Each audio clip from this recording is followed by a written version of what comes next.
හිතන විදිහට කවුරු වුණත් මේ වගේ බොඩි එකකින් අවෝඩ් එකක් දෙන එක කාට හෝ ඒ කියන්නේ සීනියර් වගේ සීනියර්ස්ලා වගේ ඉන්න අයට ඒ වගේම තාරුණයට මේ වගේ දෙන එක කියන්නේ මම හිතන්නේ එතනින් තමයි පොඩි ශක්තියක් හදාගන්නේ අලුත් පරපුර කොහොමද වැඩ කරන්න ඕනේ කියලා. දැන් අද කුමාරි මුණසිංහ මහත්මියට නැත්නම් ශ්‍රියන්ත මෙන්ඩිස් අයියට නැත්නම් නර්තන ශාස්ත්‍රයේ මට මේ ශාස්ත්‍ර තුනට අපි ලෝකේ ජයගත්තු අයනේ.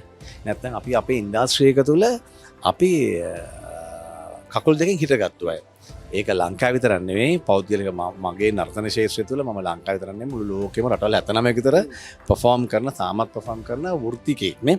එතකොට මේ වගේ මැගසින් එකක් කරා අපිව පරමාදර්ශී චරිත විදියට අරගෙන කවදා හරි වෙනවා නම් කුමාරි මිනිසිංහ වගේ චරිතයක් වෙන නැත්නම් ශ්‍රයන්ත මෙන්ඩිස් වගේ නැත්නම් චන්දන වික්‍රමසිංහ වගේ එහෙම නැත්නම් තව ඉන්න ලෙජන්ඩ්ස්ලා තව අපිට වඩා ලෙජන්ඩ්ස්ලා ඉන්න මේ රටේ වගේ වෙන්න කියලා පරමාදර්ශී විදියට මේක ගත්තාම ඒක මම හිතන්නේ මේ ඉන්න අරුණ මේකේ ඉන්න ඔක්කොම තාරුණ්‍යයන්ට හරි හොඳ අවස්ථාවක්. මට පේනවා මේකේ එක achievements වලට විවිධ සිංහල දෙමළ මුස්ලිම් කියලා ભેදයක් නැතුව මේ රටේ ඉන්න තාරුණ්‍යයට දක්ෂයන්ට තන දීලා තියෙනවා මේ මැගසින් එක හරහා. ඉතින් මම හිතන්නේ ඒක තමයි වෙන්න ඕන.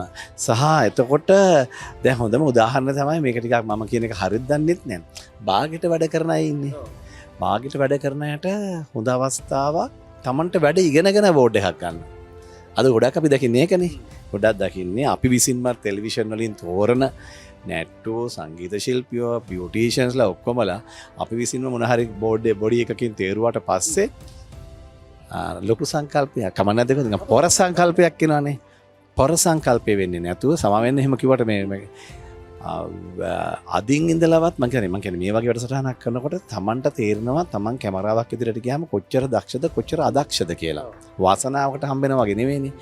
පවතින්න නම් වැඩ ඉගෙන ගන්න ඕන. ඒ ඉගෙන ගන්න වැඩ හරහා මේ වගේ තැනකින් රෙකග්නයිස් වෙනවා කියන්නේ මේ වගේ තැනකින් රෙකග්නයිස් වෙනවා කියන්නේ ශාස්ත්‍රීය තුලම ඉන්ඩස්ට්‍රි එක තුලට අලුත් බර ඇති කොල්ලෝ කෙල්ලෝ ටිකක් හම්බ වෙනවා. අනාගතේ කොල්ලන්ට කෙල්ලන්ට අපි පරමාදර්ශී චරිතවල පැත්තේ හිටියට අනාගතේ මේ හැම ශාස්ත්‍රයක්ම තරුණ ඕගොල්ලෝ වගේ කොල්ලන්ට කෙල්ලන්ට යනවා. ඉතින් මම හිතන්නේ මේ පරමාදර්ශී වීම ගැන මේ ග්‍රෑන්ඩ් ලොන්චින් ඉවෙන්ට් එකේ The Cambia මැගසින් නේද? මේකට ගොඩක් සුබ ප්‍රාර්ථනා කරනවා සහ හැම වෙලේම තරුණයන්ට අතහිට දෙන්න. හැම වෙලේම තරුණයන් අගය කරන්න තරුණයන් අගය කරන වාරයක් පාසා මේ රට දියුණු වෙයි. මේ රට දියුණු වෙන්න නම් තරුණයෝ මේ මොකද්ද මේකට කියන්නේ මේ කීයක අතර ගන්න ඕන.